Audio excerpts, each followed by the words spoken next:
Hello to everyone. I want to welcome President Kagame of Rwanda. He's joining us from Kigali. Digitalization is a critical part of development, and it's also an important part of our spring meetings this year. So I'm very pleased to have President Kagame. Rwanda has been in the advance of pushing digital technologies both in Rwanda and in the region. It's a way to enhance people's lives, to increase connectivity, and I want to welcome President Kagame to our meeting today. President? President Malpass, thank you very much. Much appreciated. First of all, David, I'm happy to be here with you for this conversation. Let's start off. We know that it's important for people around Rwanda. You've managed to expand the broadband coverage, the digital services coverage. What do you view as key steps that made it possible in Rwanda? Was it infrastructure, the building of infrastructure? Was it the regulatory authorities that were improved? What are the key steps? And then I'm going to ask the same for other countries in Africa. Any advice that you want to give to countries that are pushing forward with their digitalization? Over to you. Thank you. I respond to that in general terms, covering the broader question you've asked. Over the years, Africa's digital transformation has been driven in particular by mobile financial services. Africa is in many ways a global pioneer in this sector. 80% of Africa's population has a mobile phone, but not everyone has access to high-speed internet on a smartphone. Yet, broadband is the key to unlocking digital transformation. On our continent, a major challenge continues to be the insufficient reach of fiber optic cables in rural areas. So if we address this, means that the majority of Africa's population does not have access to high-speed internet, as you rightly mentioned. And therefore, these are key areas to focus on in dealing with the matter. In Rwanda, we have made a significant investment in broadband infrastructure. We have been able to reach over 95% broadband coverage. If you look at our country health sector, for example, most of the facilities in Rwanda are connected to the internet, just to give that example. I should add that, therefore, our partnership with the World Bank has helped us to tackle digital barriers, and I wanted to take this opportunity to appreciate you, President Malpass, and the World Bank for having been of great help in this. Thank you very much for that. We want to push forward with that in your neighbors and in Africa as a whole.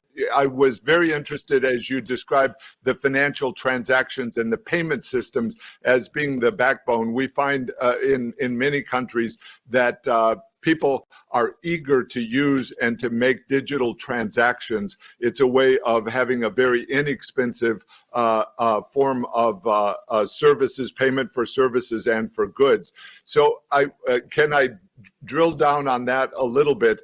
The Rwandan franc is unique to Rwanda. So how do you envision the importance of cross-border payments? If someone drives a truck across a border, they're not able to use the same digital payment system. Do you think that will evolve? And is it important that there be a single currency, or how will that evolve, do you think?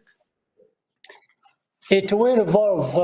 There has been effort across the region during the integration process of a region. For example, if you take the East African community, there has been harmonization of a number of things.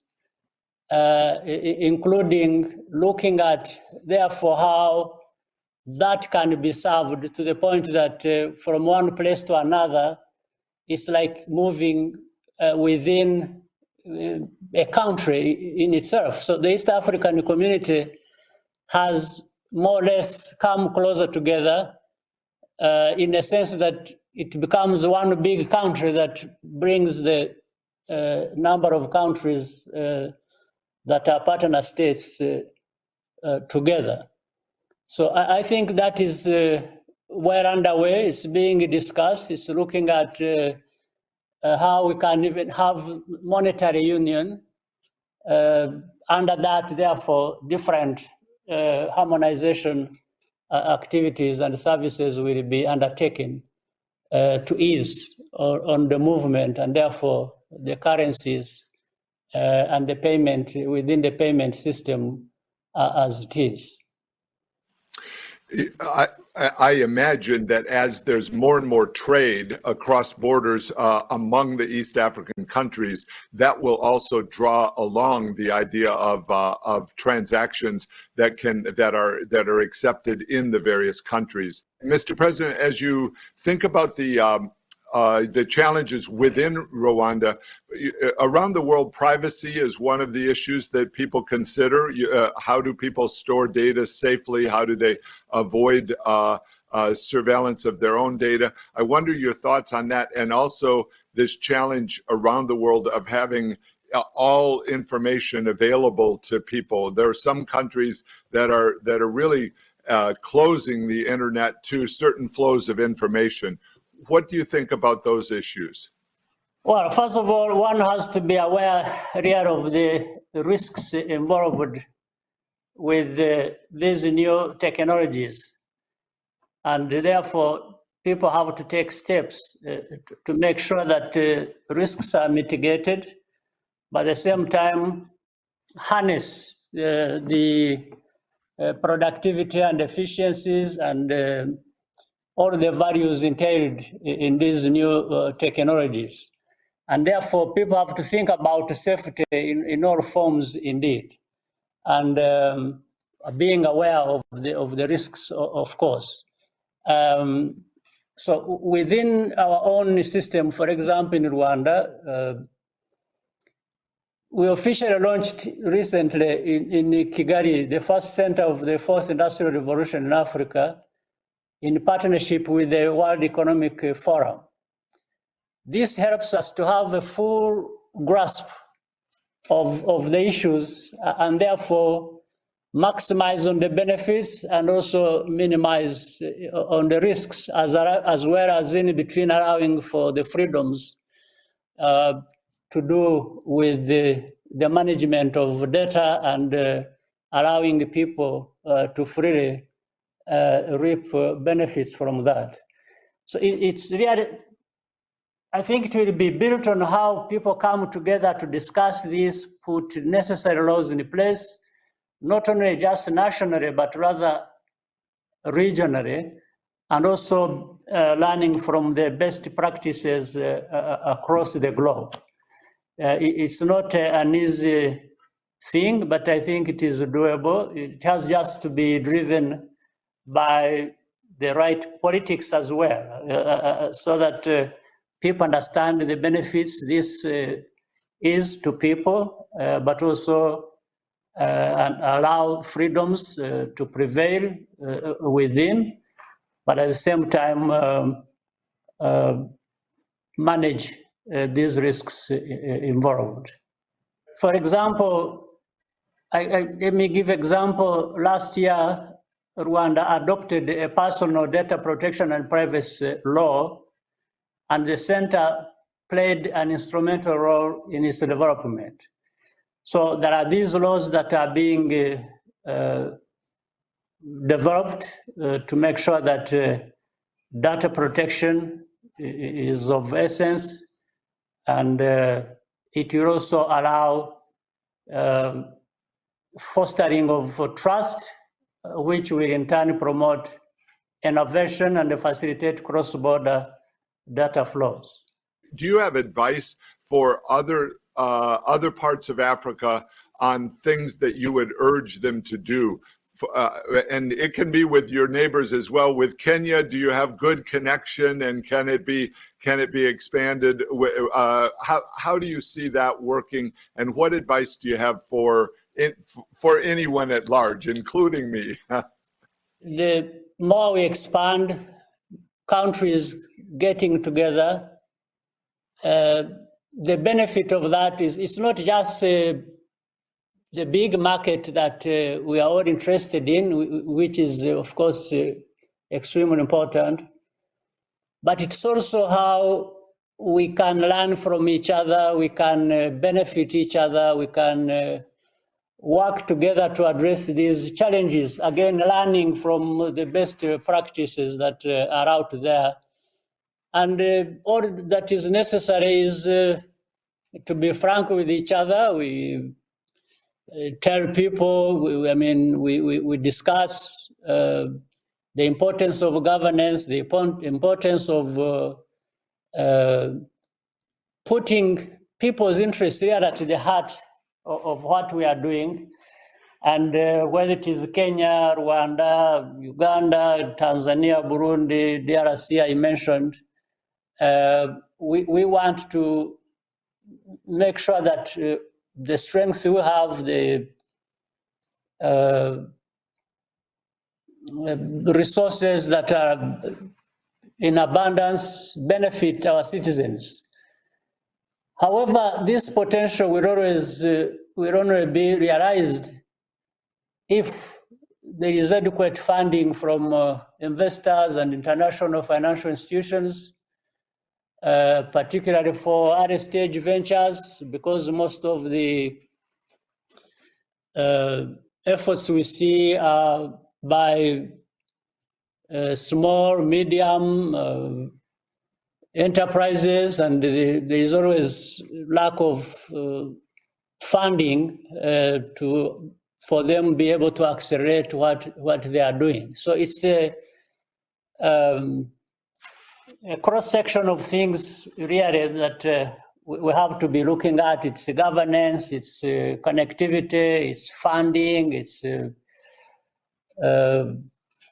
making sure that this market reaches its full potential in what it can do for the people of our countries.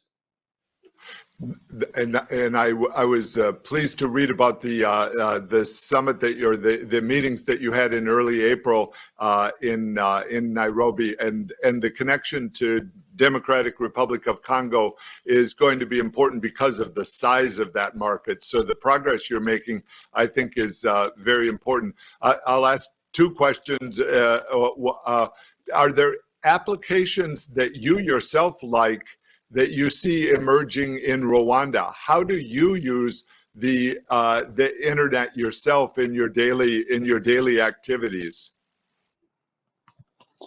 Well, we've been learning a lot, and not the least recently during COVID. There are so many technologies, applications that help connect people with whatever they want, wherever it is.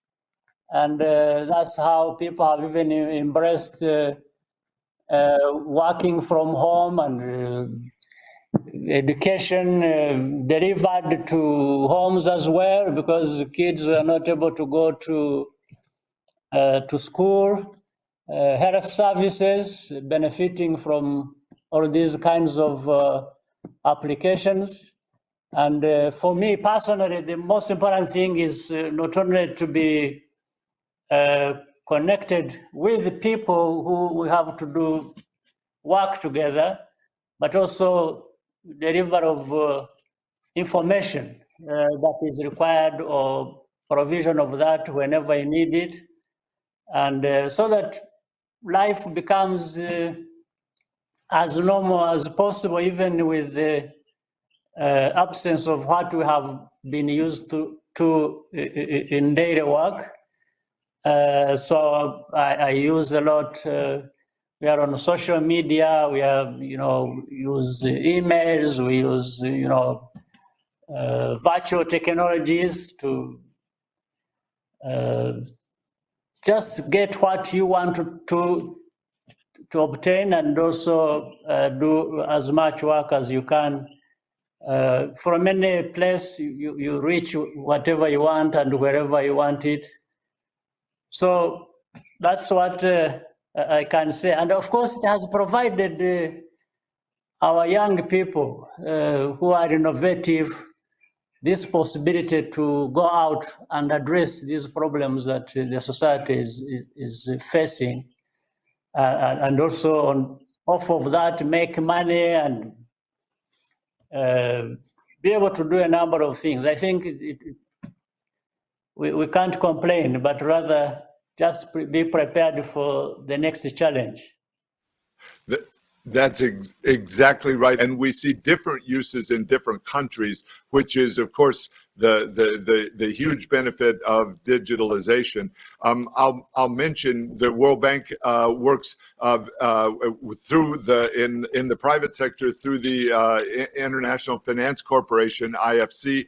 We've been active in Rwanda and in neighboring countries through IFC and helping small and medium-sized businesses have more access to funding and also to innovation platforms, which has been so important in pushing along the windows of digitalization. Also, government services are increasingly provided through the internet, and that provides one more platform or support for the investments that are needed. So my sense is there are now so many services being provided across the internet that it pays for the investments that countries are making. So we find that regulatory advances are one of the critical enabling steps for countries as they consider the internet. And I think some of the biggest advances can be in physical trade across borders and in digital trade across borders and payment systems.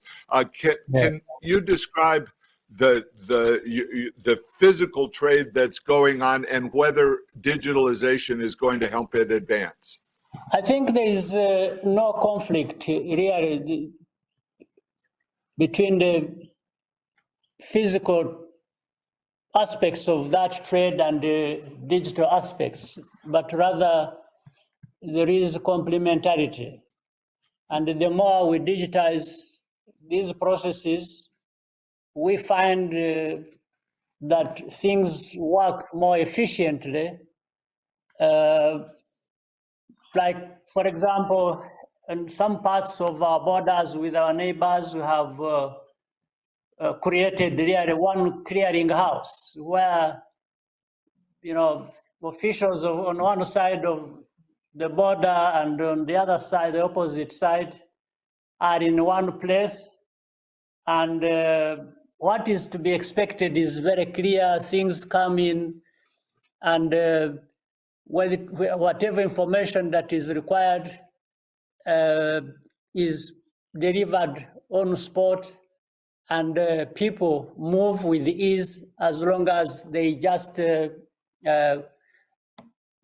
sure that what was expected of them has been done, and that is cross-checked on spot and using technology, and people and businesses and services move very fast. So it's not either or, but rather for me, it's how the two can interact and work together as fast as possible. We are not going to have purely one process and purely the other. It's how we can fuse, bring together the two and be able to move on. I think we are beginning to see development in this area and good progress. That is very powerful, very well stated. It brings people together, and they don't have to be the same. They just have to be able to interconnect. And earlier in the conversation, you made the point that people are able to make money from this as well, which of course is one of the driving forces behind digitalization. It really increases productivity and money-making capacity and entrepreneurism, which are all so important to growth. President Kagame, I want to thank you very warmly for the conversation this morning. It's been enlightening, and I really appreciate your joining us. And good luck in all of your pursuits. Thank you. Thank you, President Malpass. Thank you for your invitation. But above all, I want to thank you, I can't do it enough, and the World Bank for the very strong and beneficial partnership that has enabled us to invest in these critical infrastructure and skills that we need for continued digitization and the development of skills within our people, so that in the end, everyone will have what to do and benefit from, and it's what we want to be driven to achieve. Thank you so much. We welcome that partnership and look forward to working with you every day and into the future. Thank you, sir.